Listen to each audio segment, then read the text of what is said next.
Hello, everyone. Good morning. Lots of news, lots of news. Today's just going to be a news live, just covering what's going on. There's just so much that I can't say today, so I figure, well, jump into the news and do that. And probably next time, if there's not just as much news, we'll do prayer and whatnot next time. But there's a lot going on. A lot going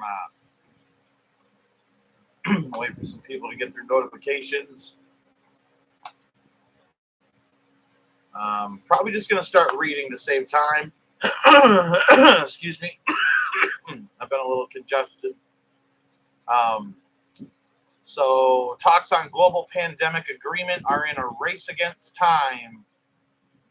Countries trying to negotiate a new global agreement on combating future pandemics began bridging their differences Monday, but they're racing against time to seal a deal.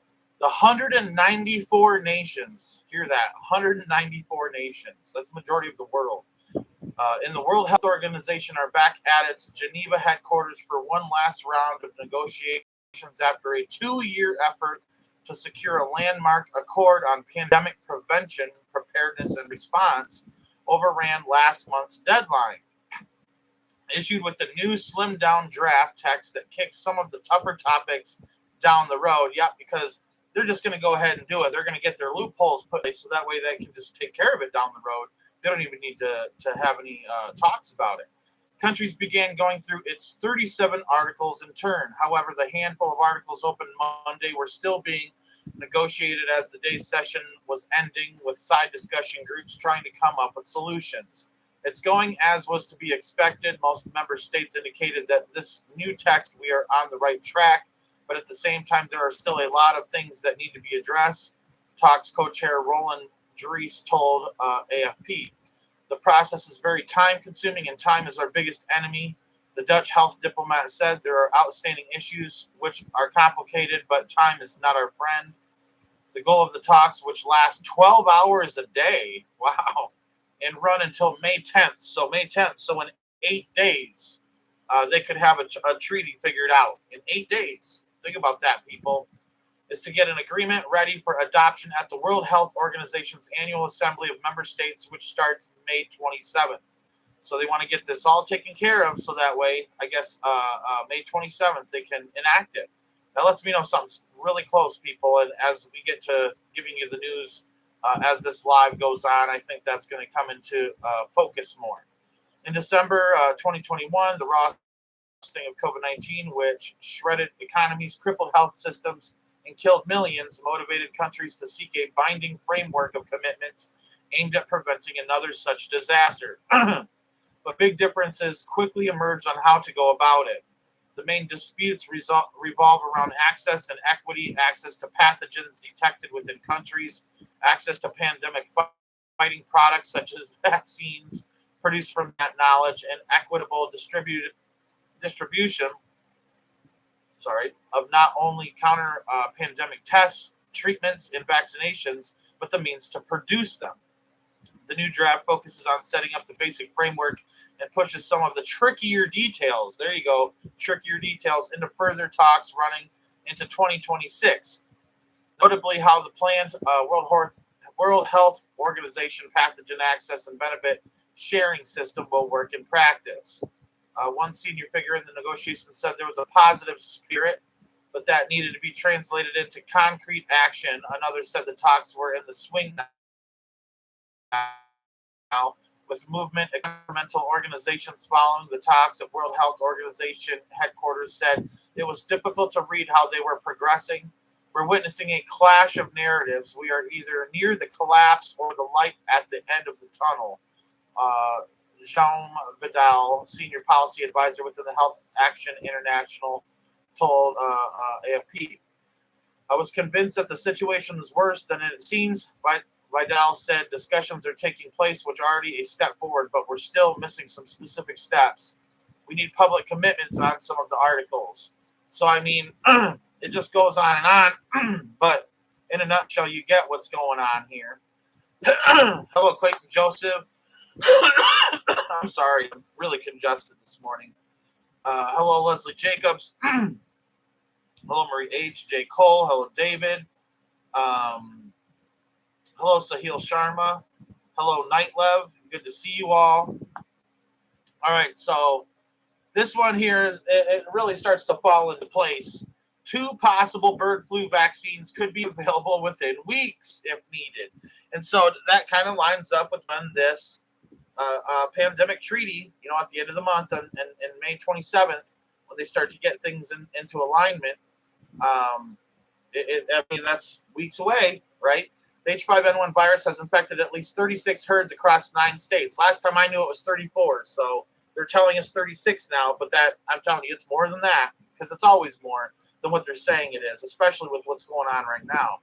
Raising the risk of potential human spread, federal health officials said Wednesday. The U.S. has 2 vaccines ready should the strain of bird flu circulating in dairy cows begin spreading easily to people. Let me tell you, folks, they've had this vaccine ready, or they've been working on this vaccine since the last pandemic. And just like Robert Redfield said, who is the ex-director of the CDC, he come out and said, he's like, it's not COVID you should worry about. He said, it's the bird flu you should worry about. He said that it has a 10 to 50% kill rate. All right. Sorry for my congestion today. It's crazy. I hope I can get through this live without having to stop. It's bothering me, honestly, today. Hold on.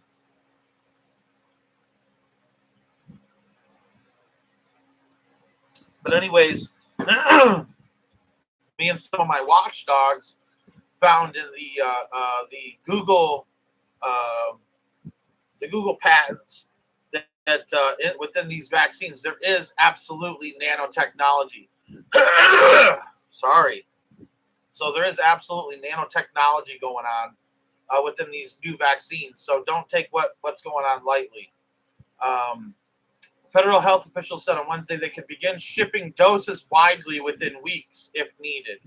So they've already had this prepared, just like the last time. They rolled out that COVID vaccine quicker than abracadabra, didn't they? So far, there's no evidence that H5N1 is spreading person to person, even though there's a lot of people sick with it. There's a lot of people sick, too. A lot of people that have come onto my channel and an email asking for prayer for congestion and not being able to breathe. Although one dairy worker in Texas who worked closely with infected cattle had a mild infection and developed conjunctivitis or pink eye in April. And I'm telling you, like, they've even told us there's 44 people that have come into contact with these animals that are sick, and there's multiple people, like up to 25 people showing symptoms. All right, but they're not telling you. Like, there's some people telling you that, other people aren't telling you that. I'm telling you, it's really give or take, and that's what really worries me. And I remember old Wild Bill Cooper. I don't know if you guys remember Bill Cooper from the Hour of the Time. Love Bill Cooper, Hour of the Time. But I'll tell you right now, he always said it's the things that are less talked about and the things they won't tell you, that those are the things you need to worry about. At a briefing Wednesday, government health officials said they are preparing for a potential scenario of H5N1 jumping from animal to person or person to person. The virus has taken off in dairy cows, infecting at least 36 herds. That's the key word there, across 9 states. Now they changed it to 9. Now they're telling the public. But I'm telling you, it's California is one of them. They're adding Colorado to the list now, finally, but California is the next that they'll add to the list. And then there's a couple others that I'm not going to say yet.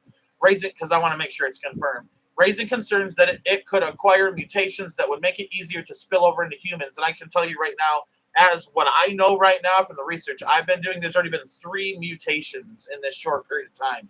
3 mutations. Studies suggest that the vaccines will offer good cross protection against cattle outbreak viruses. That's why there's already H5N1 strains that are becoming drug resistant, right? The director of National Center for Immunization and Respiratory Diseases said on the call Wednesday. Both of the vaccine candidates are already in the nation's stockpile in limited quantities. Woo! So both of the vaccine candidates are already in the nation's stockpile in limited quantities, officials said in previous interview. Does this sound familiar, people?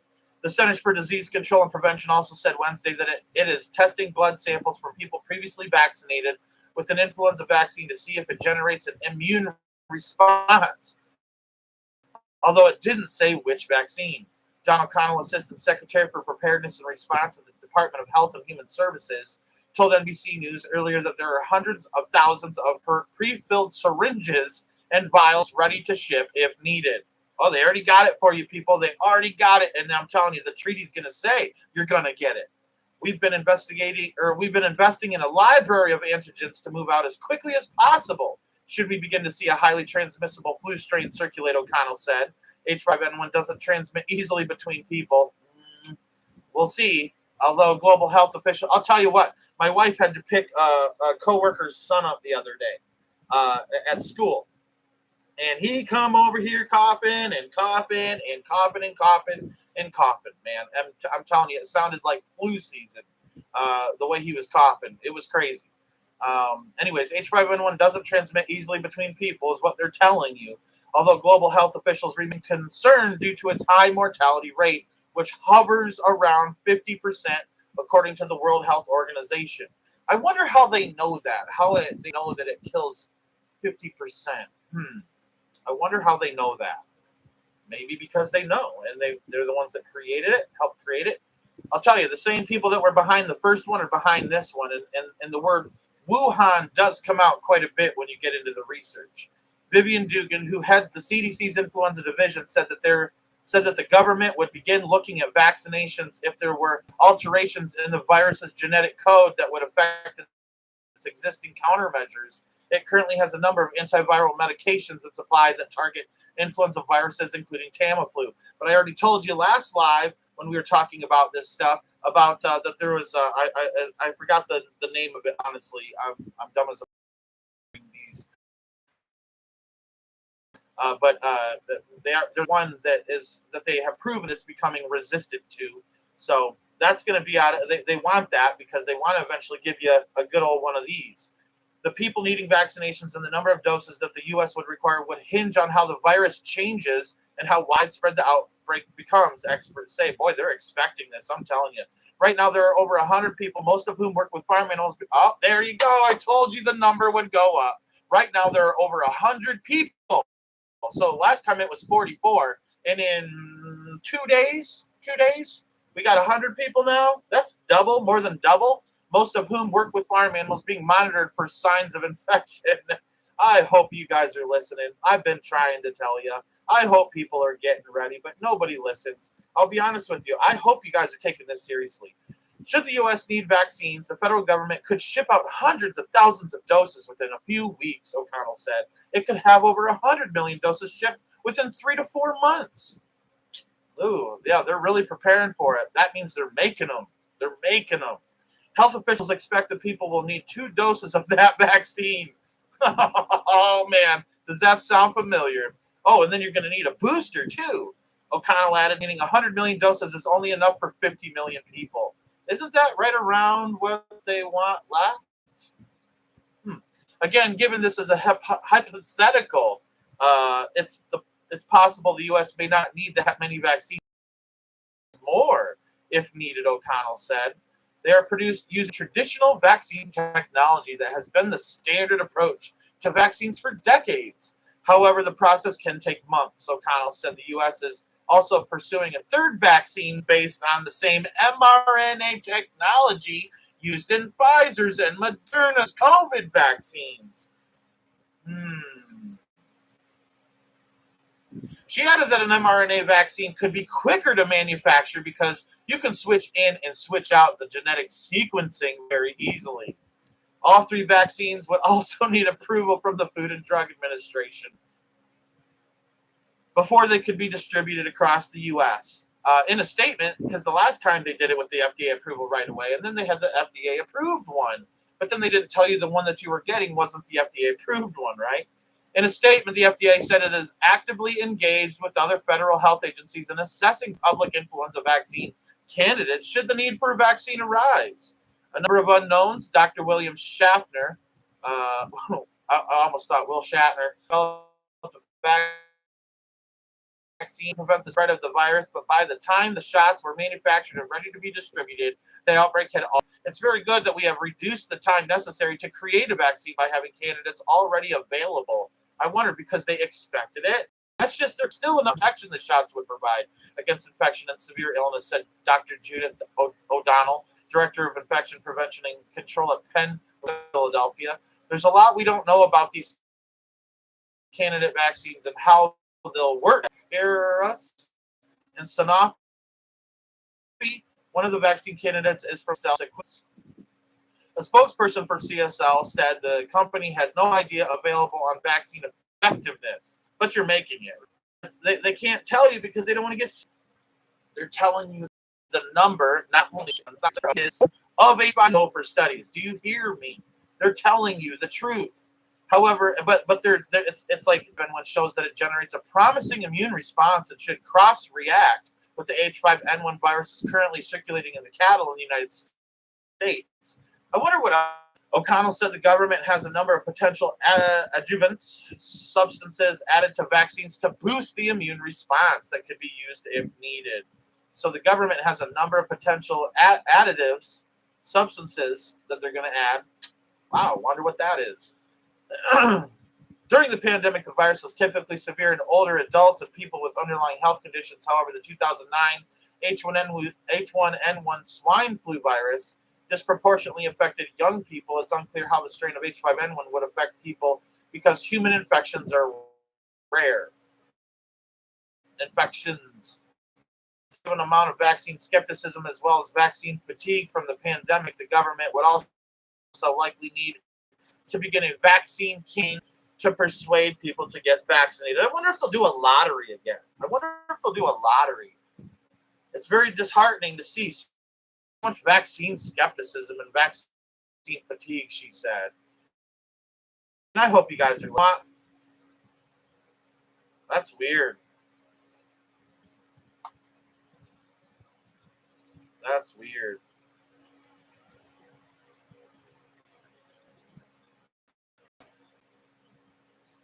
So you're just going to leave? Okay. All right. See you later.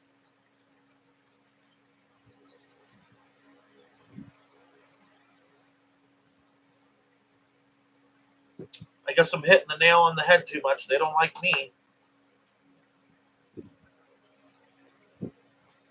Can you hear me now? Can anybody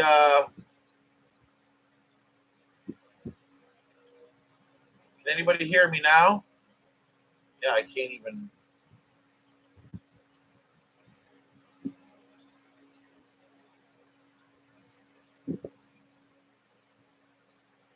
All right, whatever. I'm just going to keep going. Y'all have to watch it later on. All right, so, but yeah, so that's that. That's that. So here's some more information. Bill Gates insider admits a leak has revealed America's food supply will be deliberately infected with bird flu to spark the next pandemic and pave the way for Bill Gates' next money-spinning vaccine to conquer the global market. As mainstream media reports on the fear of a mass contagion event this week after bird flu fragments were mysteriously found in grocery store milk, it just so happens that Gates has a lucrative bird flu vaccine entering trials. And it also so happens that the Gates Foundation is already working behind the scenes to organize urgent global distribution of the bird flu vax. Before we dive in, I don't care about that. Gates is doubling down on his attack on the global food supply, manufacturing another crisis and ordering his bought and paid for media outlets to generate the necessity to further the globalist agenda. The elite are using the tried and tested problem matrix to intentionally cause a problem, use the media to provoke a reaction from the public, and then they roll out the solution. Remember the COVID pandemic? So there you go. Now here's another one for you. Brazil surpasses 4 million dengue cases and deaths deaths are over a few thousand. Deaths are over a few thousand. Now here's the thing. I talked to Brother Clayton Joseph today. He's been having computer problems, so he's kind of in and out when he can join us and whatnot. But I did confirm this with him, and his mother-in-law got dengue fever, and she lost over 10 kilos of weight. They go by kilos, they're not pounds, but a kilo is over a pound, I believe. So she lost over 10 pounds of weight. So we need to be praying for her. Brazil surpassed 4 million cases of dengue fever registered this year. That's the ones that are registered. according to an virus monitoring panel this Monday. In total, 4,127,571 cases of the disease were reported across the country in the first 4 months of 2024. Wow, man. Wow. Hold on one second. As for dengue deaths, about 2,000 have been confirmed, and 2,345 are under investigation. So that's over 4,000 deaths. The incidence rate of the disease in the country is 2.0327 cases for each group of 100,000 population. The most affected age group is 20 to 29 years old, which accounts for the majority of the cases. The least affected age group is children under 1 year old, followed by people aged 40 or over and children aged 1 to 4 years old. Brazil reports first autochthonous cholera case in nearly 20 years. The units of with the highest incidence, Gyrus, Parana, Espirito Santo, Goiás, and Santa Catarina. Projections released at the beginning of the year indicate the dengue cases in the country could reach 4,225,885. So the Ministry of Health and the government of Minas Gerais inaugurated this Monday in Belo Horizonte, the Wolbachia Biofactory. The unit managed by the Oswaldo Cruz Foundation, Fiocruz, will allow Brazil to expand its production capacity for one of the main technologies in the fight against dengue and arboviruses. Wolbachia is a bacterium present in about 60% of insects in nature, but naturally absent in Aedes aegypti. The so-called Wolbachia method consists of inserting the bacteria into mosquito eggs in the laboratory and creating Aedes aegypti that carry the microorganism infected by Wolbachia. They are not able to carry the viruses that cause dengue, Zika, chikungunya, or yellow fever. So, I'm telling you, people, it absolutely is going down. I mean, I don't know why people aren't listening, but it's going down. It's going down. Clayton Joseph is getting, I'll tell you what, that's something that I noticed. Clayton Joseph is hearing what I have to say, but people in America aren't. That's what I think is funny. That's what I think is funny. That's what I think is funny. Ton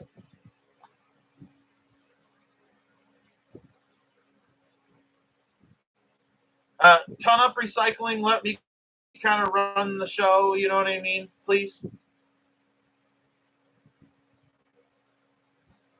Yeah, you'll have to watch the live later on. Wait until it's already up. I'm just going to go ahead and do the live, though. But so we got more information here for you. Cats died after drinking raw milk from the bird flu. More than half of cats around the first Texas dairy farm to test positive for bird flu this spring died after drinking raw milk from the infected cows. Scientists reported this week, offering a window into a toll the virus has taken during its unprecedented spread through the cattle industry. The report, published Tuesday in the Centers for Disease Control and Prevention's Emerging Infectious Diseases Journal, chronicles the early investigation by veterinarians and academic laboratories into a disease that started spreading through cows across the region earlier this year. I'm going to tell you right now, it's a heck lot more than cats. What's going on right now, people? A heck lot more than cats. Cats at the Texas farm had been fed raw milk from cows out to highly pathogenic avian influenza, or HPA1H5N1. See how they're already changing the name. You know, before, sorry about my hair, it's all over the place. Before you had coronavirus, and then they turned it into COVID, and then COVID-19. All right, and now it was H5N1, and now it's HPAI. All right. Yeah, exactly, Barb. Exactly. The day after the farm first started noticing cows were getting sick, the cats started getting sick too. By the end, more than half of the cats had died. That's about a 50% kill rate, right? So, give me a second here.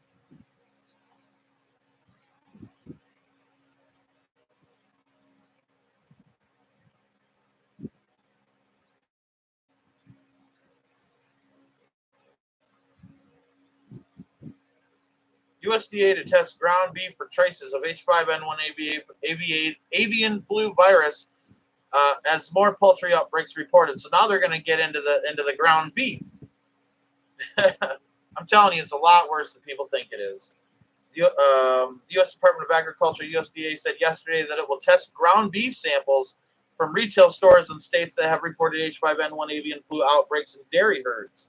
In other H5N1 developments, the USDA's Animal and Plant Health Inspection Services reported more poultry outbreaks in 2 states, Michigan and Idaho. But it's all 50 states, they're saying now. All right?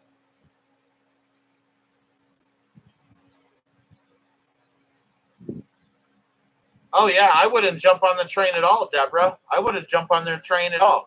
We have to be aware. That's why we're sharing the news and all that stuff. But I'll tell you right now, we don't believe in any of that. We don't believe in any of that. Nope.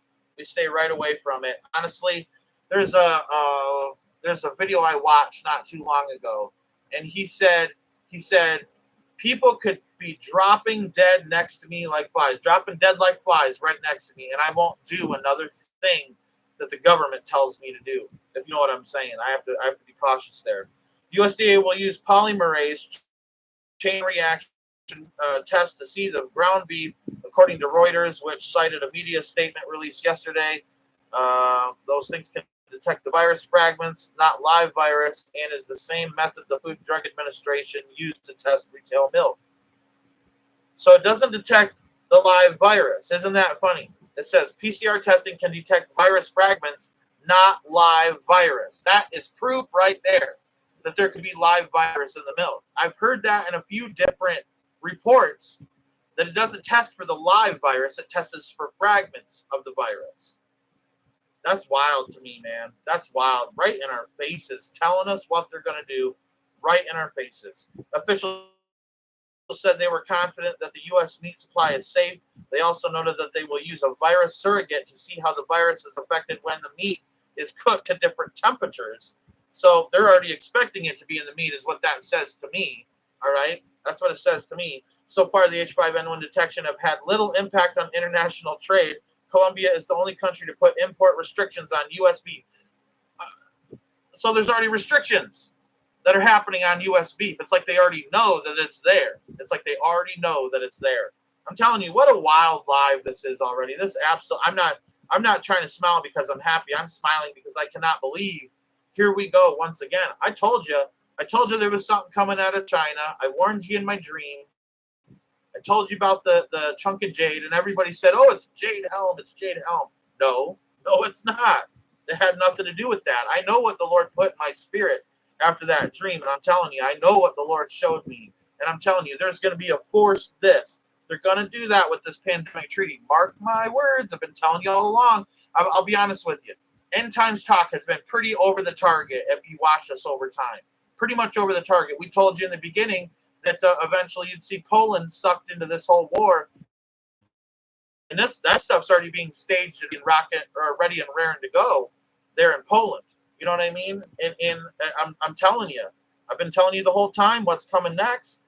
I told you, even yesterday's live that we did, it's like a 45-minute live. I told you that, they would get more stuff going between Israel and the Muslim nations, which they're doing. And mark my words, it's not over and done with yet. It's going to get worse. Doing their thing again, and here they go again. All right? And then I told you what the next stages were, and I hope that you're paying attention. So I'm not going to read any more of this. You get it. They're testing the meat, now for the avian flu and all that stuff. Because I want to get through this today. I have a lot of gardening to do, so I wanted to come on and give people information. And, yep. So they're saying that the cats suffer H5N1 brain infections, blindness, and death after drinking raw milk. So brain infections and blindness. I wonder what it's going to do to humans as things progress. I'll tell you right now, what kind of scared me yesterday is I was out working in the garden and putting some stuff together, getting some things going. And all of a sudden, my vision went blurry. It went blurry. I had to come in and lay down for a minute. I couldn't see that great. Everything was blurry. And I wondered what that was about, but I laid down for a while and it was okay after that. But I'm not even going to read this article because I don't want to hear about how cats are suffering. I love animals too much to listen to that. It bothers me, honestly. So here's a good one for you. Hello, Global News Wars. Yeah, I'll tell you right now, I have a feeling, I wonder, and I don't know who can hear me right now. If you can hear me, put it in the live chat. I can hear you. Put it in the live chat, I can hear you. But I'm going to tell you right now, more than likely, they'll probably hit me with something for this live. I do wonder. I do wonder if they'll hit me for something with this live. And you'll find me over on my Rumble channel if something happens to me, okay? Yep. So spikes of flu virus and wastewater raise questions about the spread of bird flu.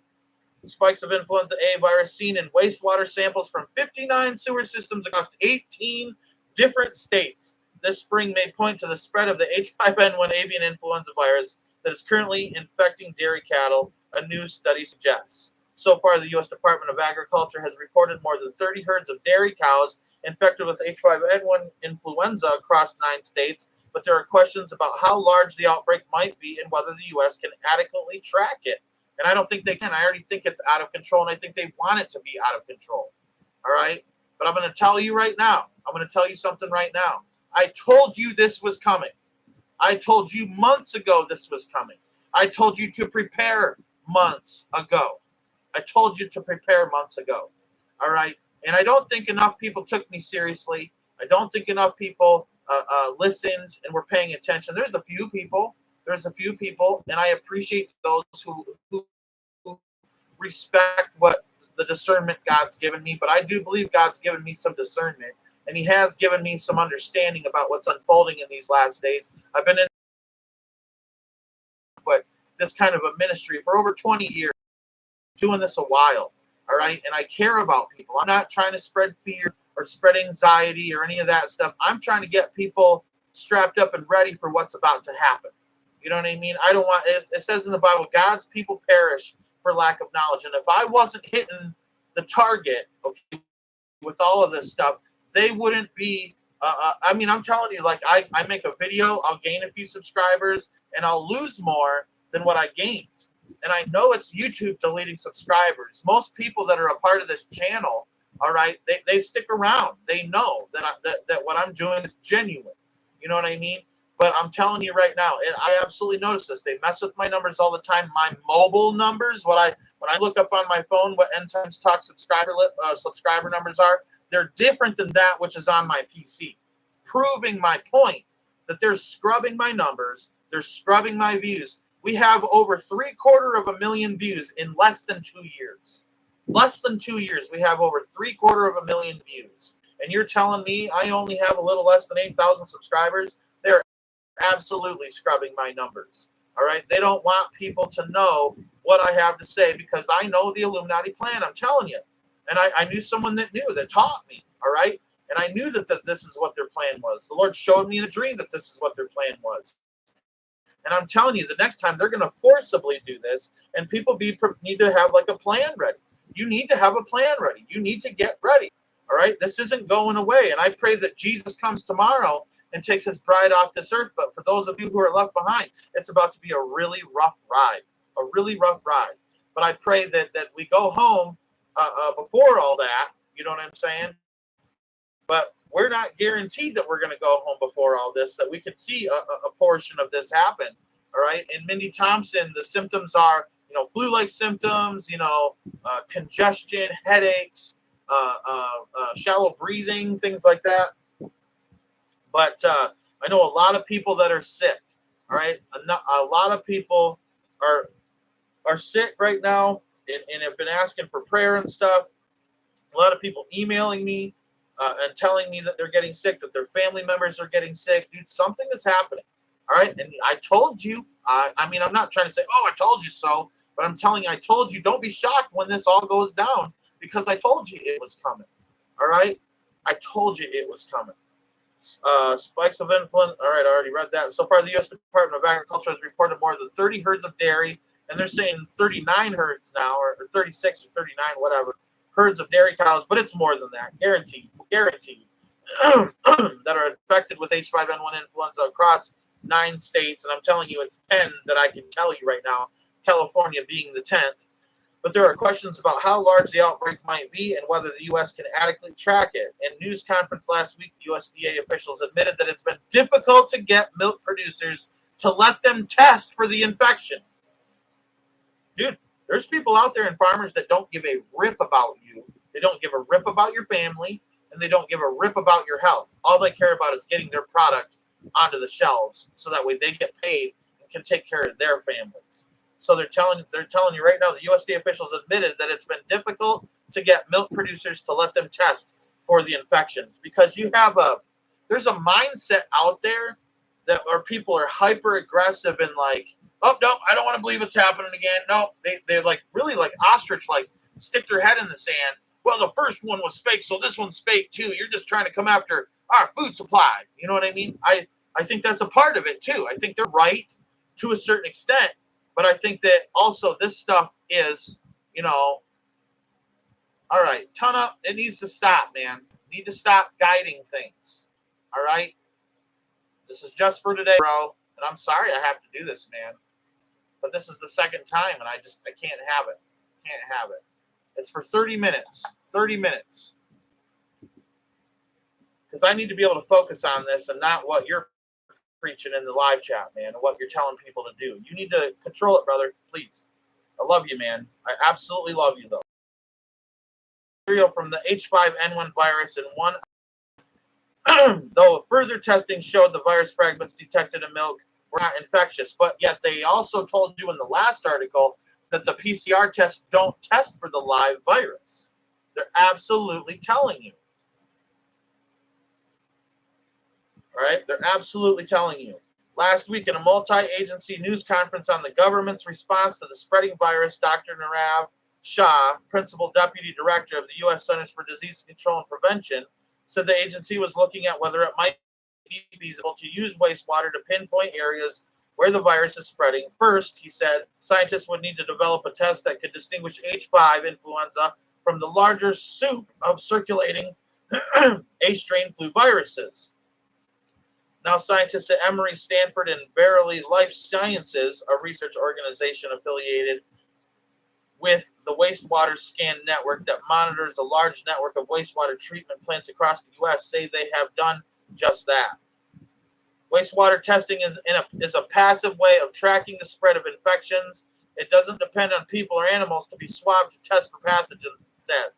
Evidence flows into the wastewater, and that's what I'm saying. Like I've been trying to tell you. All right.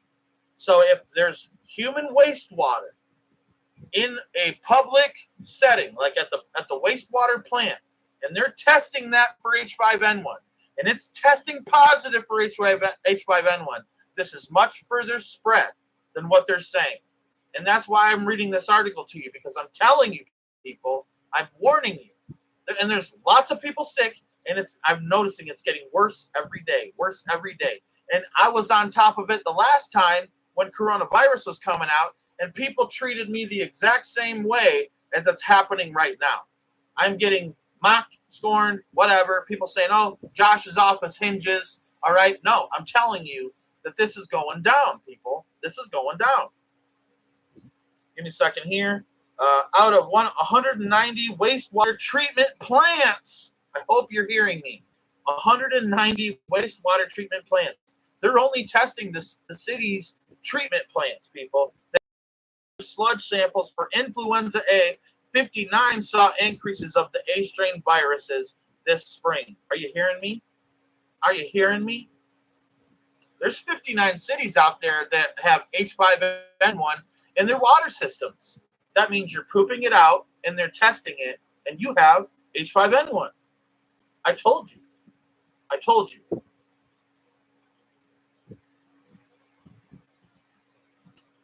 Mindy says multiple kids I coach have been sick with a stomach bug. Yep. Sounds about right, Sister Mindy. Sounds about right, sister. And I pray for those kids' health and safety in Jesus' mighty name. Wastewater experts wondered if it might be from H5N1, the highly pathogenic avian influenza infections in dairy cattle or other animals. I wonder if kids are getting sick with it. I wonder if it's in the school milk. Makes you wonder, doesn't it? The wastewater scan team developed a test to check for the flu virus H5 gene and used it on stored samples from sewer systems near areas in Texas where the dairy cattle had been tested positive, but not including wastewater directly from the farms. So they're not testing the wastewater from the farms. They're testing human wastewater, and it is coming back positive. This tells you everything you need to know. This tells you everything you need to know. This video should go viral, but it won't. It won't. You know what I mean? And I don't care if it does or not, because I care about the few people that I can reach with it, right? The few people that I can reach with it and say, you know, hey, heads up, this is real. They're testing wastewater in cities, and it's coming back H5N1 positive. That tells you everything you need to know. Right there, that people have it, that they're sick, but nobody wants to go to the doctor. No one wants to be told this stuff. And I don't think the doctors would tell you even if it is, because it's not officially here yet. Because before, when the coronavirus was here, it was here months before they said it was, and people were sick and dying from it. I remember I almost died from it. I remember my uncle died from it. All right, he caught it from me and he died. Oh, really? Global News Wars. So Global News Wars, I love him. I love his family. What a beautiful family. I absolutely am going to be meeting up with him eventually. He'll be my first meetup that I do, Global News Wars. I love that brother. All right. But him and his wife, you know, she was, she's been having some stomach stuff going on. And he says they kept asking my wife if she had a fever and stomach pain and a cough yesterday for no. Me too. Yep, me too. Well, I had it before. I had. Oh, anemic. She's anemic. So Global News Wars' wife is anemic. All right, and that's why she called. And the doctor kept asking if she has a fever, stomach pain, and a cough yesterday for no reason. Like Joseph says, here at my job, we have an email with instructions that we need to report our supervisors if we had any suspect of flu, dengue, or COVID symptoms. I'm telling you what's happening now. They're testing in it. This is all that you need, that something's happening and that people are catching this. The team measured both a genetic marker for influenza A viruses and genetic markers specific to H5 viruses. Hold on a second. Give me a second here.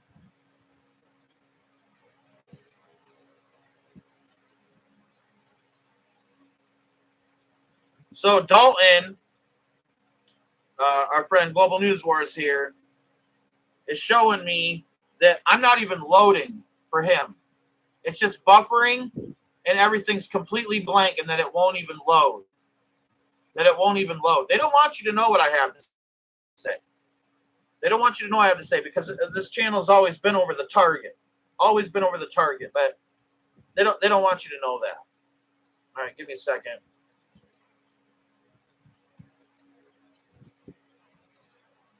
Hold on one second.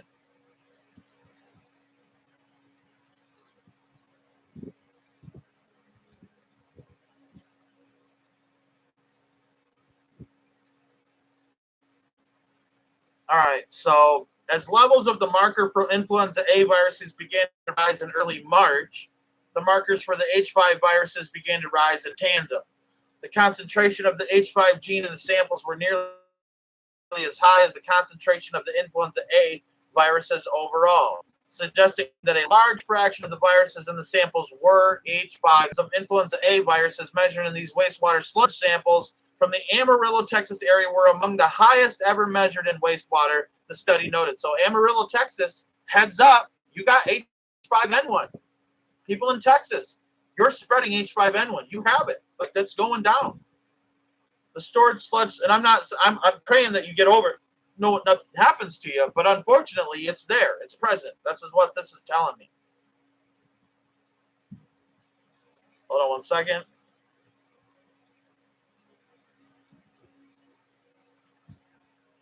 The stored sludge samples tested for the study were taken between February 4 and April 16th. So that was way earlier. Now they're just telling you. I told you that they're going to do stuff like this. I told you they're going to do stuff like this. I told you they're going to do stuff like this. I warned you they're going to do stuff like this. That they're not telling you everything that's going on, and then they do this, let a little time pass, and then they tell you a little bit. And I'm telling you, once they get that pandemic treaty crap, once they get that pandemic treaty crap in place, oh, they're going to come out, they're going to tell you how bad this actually is. And it's going to be madness. It's going to be chaos. Go and get your toilet paper now, because there ain't going to be none. Because everybody's got a wipe, right? Hold on one second.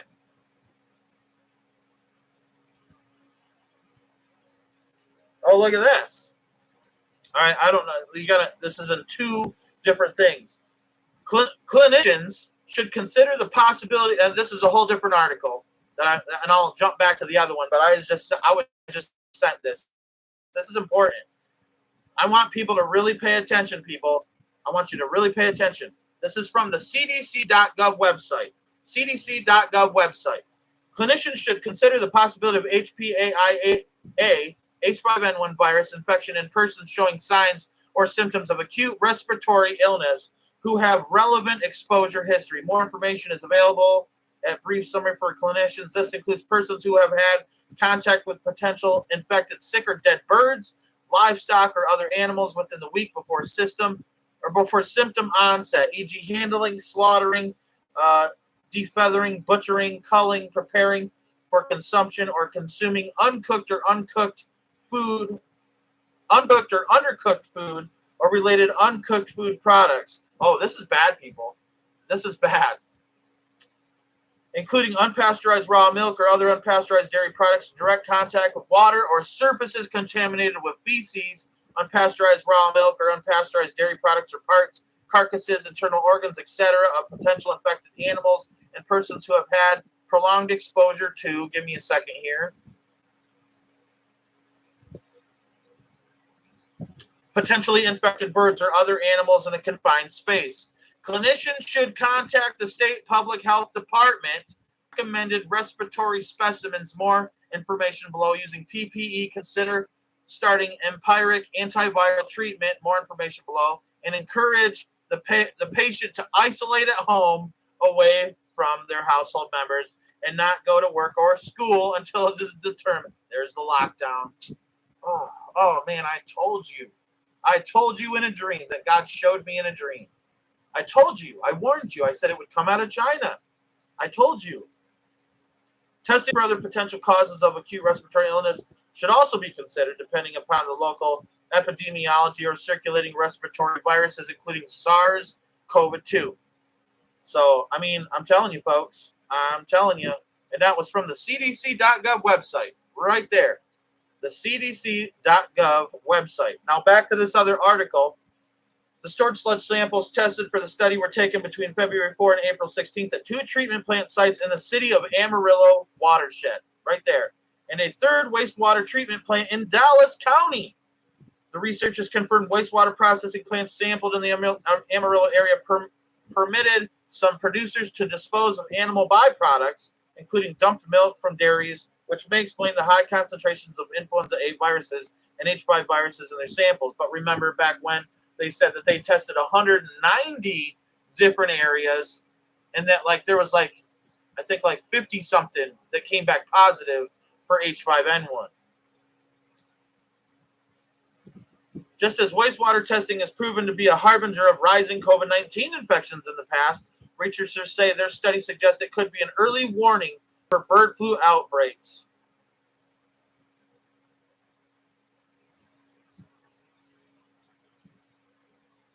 Told you. Tried warning you. We detected the H5 marker right before there was confirmed highly pathogenic avian influenza in those counties, said Dr. Alexandria Boehm, who is a professor of civil and environmental engineering at Stanford University. I think that this is super interesting. It means that the wastewater in this particular case with this particular pathogen can reveal information about what was circulating in these areas before there was information publicly available. That's what it says. The paper was posted as a preprint on the BioRxiv server ahead of rigorous review by outside experts. The researchers say that they are working to get it public. That's why they're putting it in there. That's why, the other article, says different. The researchers note that they can't rule out the H5 genetic material they've been picking up in wastewater is all from dairy cattle. It could also be from birds or even humans. Right there, they're telling you a truth. The researchers say they also don't have enough information to where the increase in influenza A viruses are coming from across multiple states. We don't know the answer to that question. It is something that I think needs to be followed up on, Boehm said. But if the spike in viruses is from dumped milk or other animal waste across the sewer sheds they monitor, and that's still a pretty big if, that means the outbreak is likely far more widespread than is currently known. If the dairy industry activities in these sewer sheds are a primary source of H5 in wastewater, this suggests that there may be additional unidentified outbreaks among cattle with milk sent to these facilities since milk front. Why would you dump milk in there? I'll be honest with you. That's the most stupidest thing I've ever heard. Why? Absolutely stupid. Like they tested places in cities and human wastewater treatment plants, but yet, they're dumping milk into them. All right. Well, we'll go with it, I guess. It's required by diverted from the food supply, the study authors note. But the researchers also say the results should be interpreted carefully, it's because they're lying to you, without tracking down possible sources in the sewer sheds they monitor. The source of the virus can't be proven. So they're just hypothetically speaking, oh yeah, there's milk getting into the wastewater. You know how stupid that sounds? However, multiple lines of evidence suggest animal sources, the paper says. So they don't know, but they're going to say it suggests.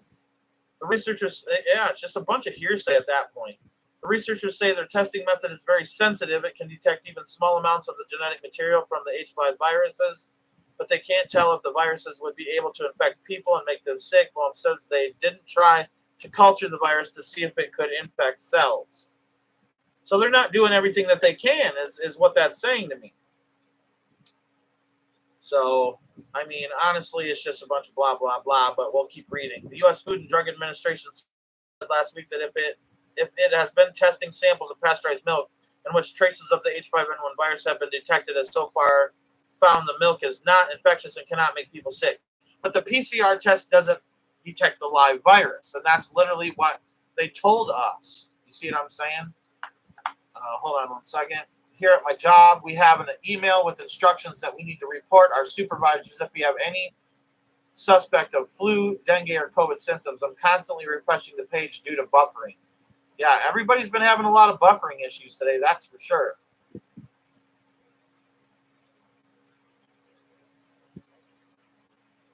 Cheryl Anderson says, according to the CDC, my children have already had the avian flu, and they got through it safely.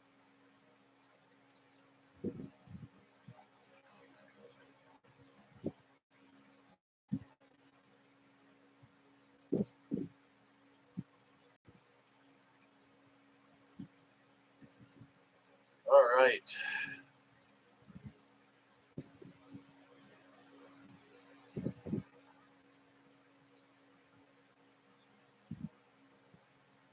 That's crazy how the live keeps freezing. You know, I'm the reason I'm going to follow through with it is so that way later on, you guys can actually watch it and it not buffer. You know what I mean? After it's already up. Hopefully, I don't get hit, but there's a chance I could. But I'm willing to take that chance to get the information out to people so that way they're aware of what's going on. Give me a second here. I'm trying to see if I have anything more to read to you guys. Give me a second.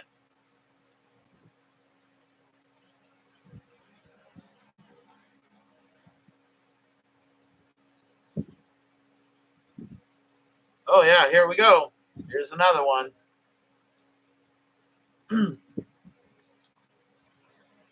We need to start mass testing dairy workers for bird flu. If it's not I'm not gonna even get aggravated here. Give me a second.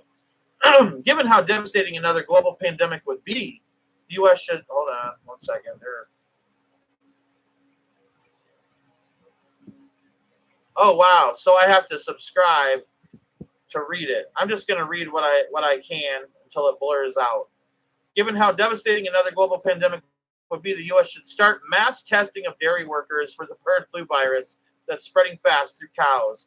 if necessary, either the Centers for Disease Control and Prevention or the U.S. Department of Agriculture should pay people to get tested. So there you go. There's the incentive. There's already the incentive. Now, next comes the lottery. Didn't you know? Didn't you know? The USDA's recent call to test more cows isn't going far enough. That's because they're only testing 30 head of cattle in herds that are bigger than 500 cattle. This week, scientists announced that they found biofragments in milk on supermarket shelves, blah, blah, blah. Yeah, and then it blurs out. But yeah, they want to get testing the farmers and workers now. You know? Barb says that she completely exited YouTube and came back and is much better. Okay. Yeah, they don't like me today. That's for sure. I wonder if they'll even keep this live up, to be honest with you. So, I don't know. I'm gonna talk to you about my dream that I had to refresh people's memory, and for those of you who don't know about it. So, and then after that, I'm gonna end the live. We'll pray and then we'll end the live. But so I had a dream probably 3 years ago. But I started telling you months ago, right? Like it was a rich suburban neighborhood, green grass. Everything was fine. The sun was shining. It seemed to me like summer. Okay. And there wasn't anybody around either. It was one of three things, and I can't confirm any of them, but I think in my spirit, I kind of felt that people were inside their homes, right? But either people had fled, or they were locked down, or there was a lot of death that resulted, and there was nobody around. I go outside, and I'm looking around, and it's just like, dude, it's creepy, eerie, you know what I mean? I didn't notice any birds or animals or anything like that, just silent, just sunny skies, green grass, you know what I mean? And in the middle of the street, there was a giant chunk of jade. I had one sitting around here to show you. But so here's the thing about jade. It usually has inclusions and things like that. But this jade was really pure. It was like AAA grade jade. It was clear, see-through like glass. It was very gemmy. What we'd say as I'm a rock hound, I like to look for rocks and things like that. And being a rock hound, you know, they would call that something that's gemmy. You can see right through it, but it was giant. It was probably the size of a truck, like a diesel truck. It was huge. This huge piece of jade, just sitting right in the middle of the road, just shining. You know what I mean? And I instantly felt in my spirit that it represented China, because China covets jade. But also, jade represents rebirth. And that I start to wonder, is this a new Chinese virus that's being reborn? You see what I'm saying? That's a big thing that the Chinese believe about what jade represents for them. They have all these sculptures and things like that. So anyways, so hold on one second.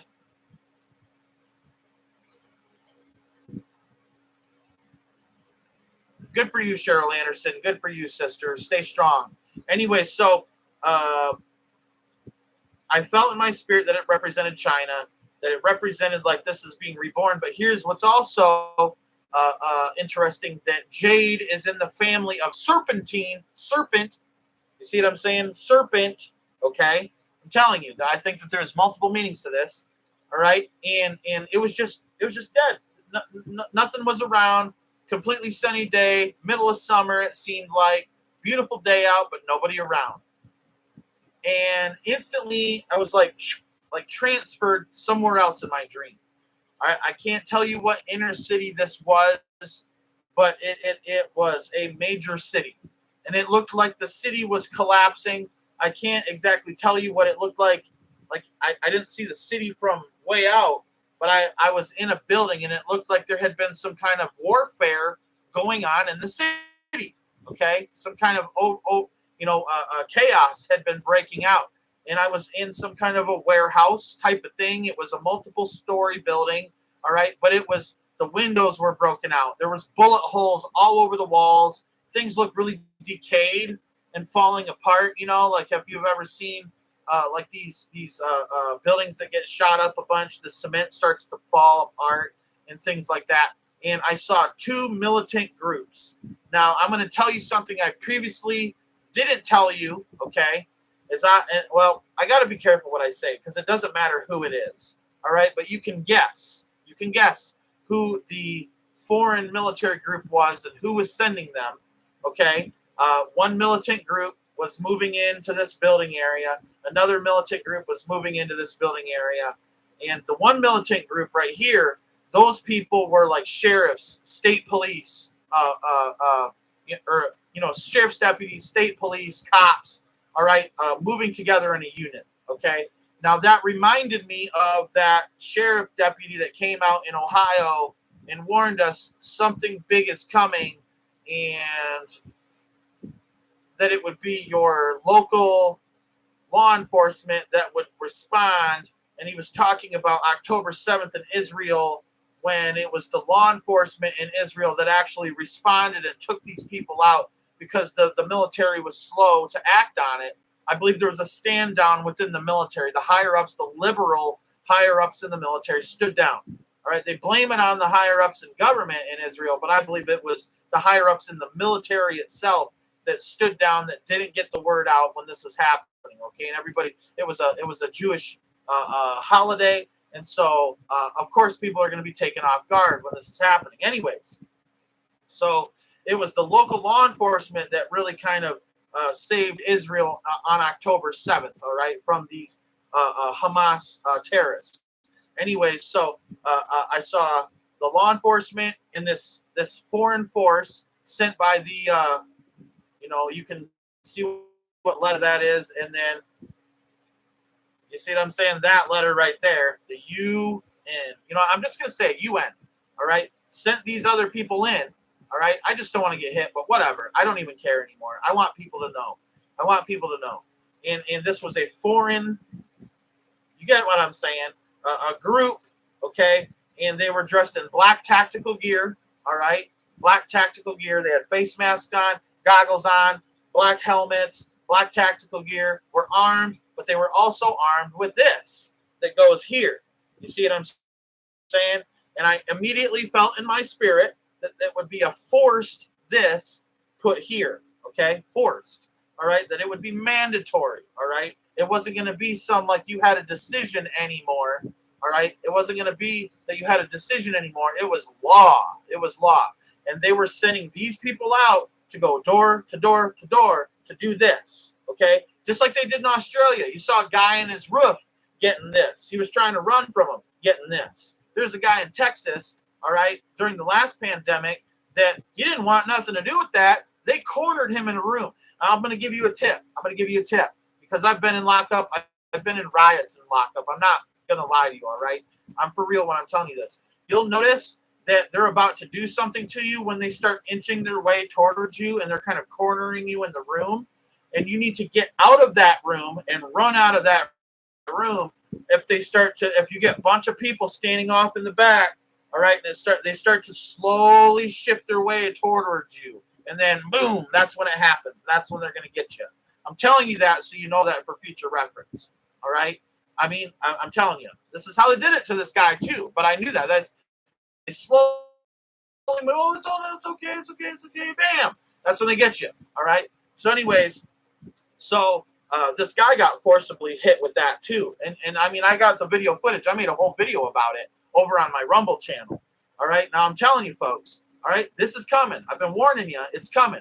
But anyways, so this foreign military group against these law enforcement group, all right, there's two people, one from the other, and they tussled for a bit and fought. And then the one foreign guy got him, you know what I'm saying? And he stood up and he was like, I don't know what's wrong, guys. Something's wrong. And then bam, deader than a doornail. The thing's toxic, dude, toxic. All right, and we've already been telling you there's nanotech in it already that we know of for a fact. I got watchdogs that showed me the patents, and I'm telling you. And they already got 2 of them ready. I read it to you earlier today. They already got them ready. Hundreds of millions of doses. Are you listening to me? Hundreds of millions of doses. And they're already telling you you're going to have to get more than one. They already told you that you're going to have to get more than one. I'm warning you. Even if they take me up, even if they destroy End Times Talk, I don't care. I don't care. I want people to live. I want people to know that God told us before that this was coming. God speaks to people in dreams. It's very real. It's true, people. I'm trying to warn you. I'm trying to tell you. All right? I've been trying to tell you for months. Take this seriously, what I'm about to say to you. You know what I mean? And so, but and basically, in a nutshell, the dream ended after that. It's like the Lord is showing me that in the suburbs, it's going to be pretty still, all right? But it's going to be complete chaos in the inner cities. Going to be complete chaos in the inner cities. So, I mean, I will tell you another part of the dream that I had, and it wasn't long after that dream, I had another dream about something else becoming hemorrhagic. Hemorrhagic. I was in a school parking lot, and I know the school. I'm not going to say the school. I don't want to reveal where I live, but it was in the city where I live. Okay, I was in the school parking lot, and everybody was kind of about bustling, doing their thing, you know. And then all of a sudden, these people started to walk into the scene, like kind of from the outer edges into my dream, and they were just walking like this, bleeding from their eyes, bleeding from their mouth, bleeding from their nose, bleeding from their ears, literally pouring blood out of every orifice, like Ebola or something. Okay, hemorrhaging out of every orifice that they have, and you know, even sweating blood. You know what I'm saying? Just, I mean, pouring blood. All right. And as soon as everybody started to see these people kind of walk out of the woodworks, all right, everybody ran for the houses. Everybody ran for the houses. And almost, to me, it's like no one was taking it seriously up until this part of it. You know what I mean? But I'm telling you, folks, this is what I saw. You know, this is what I saw. Lizzie B says, I had a dream and I was in the doctor's office and the nurse ran up and my arm and I was screaming. Yeah, I'm telling you, folks, something big's coming. I have this feeling people need to brace for impact on this one, folks. I really do. I really care about people. I care about people. And I'm not trying to scare anybody. I'm trying to prepare you. All right. I'm going to end the live stream here so that way people can actually watch it without it buffering. I love all of you so much. Let's pray before you get off here. God, protect us through the days ahead, Lord. Protect your people through the days ahead, Lord Jesus. We await your coming, Lord. No matter when that be, Jesus, we pray that your timing is your timing, Lord. But we pray that your people are prepared and ready for whatever is coming our way, Lord, that we stand united so that way we don't fall divided. I pray for peace and protection over each and every single person watching this live chat, Lord. I pray for encouragement for them, Jesus. I pray that your Holy Spirit and your blood be upon them, Jesus. I pray that you protect them from sickness in Jesus' mighty name. I rebuke sickness, Lord, and I pray for life and victory over the enemy in Jesus' mighty name. I pray that no death and no sickness can harm any of your people, Lord. I pray that you walk us through these situations, Lord, whatever's coming ahead. I pray, Jesus, that your will be. Pray that you will guide everybody and to give them word and fresh visions and fresh prophetic dreams, Lord, so that way we can stay ahead of what's coming. I pray that you will use people to further your kingdom, Lord. I pray that people will preach your name as these things are coming upon the earth, and that people will flock to the churches, that they will flock to you, Jesus, and that you will be their refuge. In Jesus' mighty name I pray. Amen and amen. All right. I appreciate each and every single one of you. May God bless you all, and may he keep you in these last days. Go out and change this world in which you live.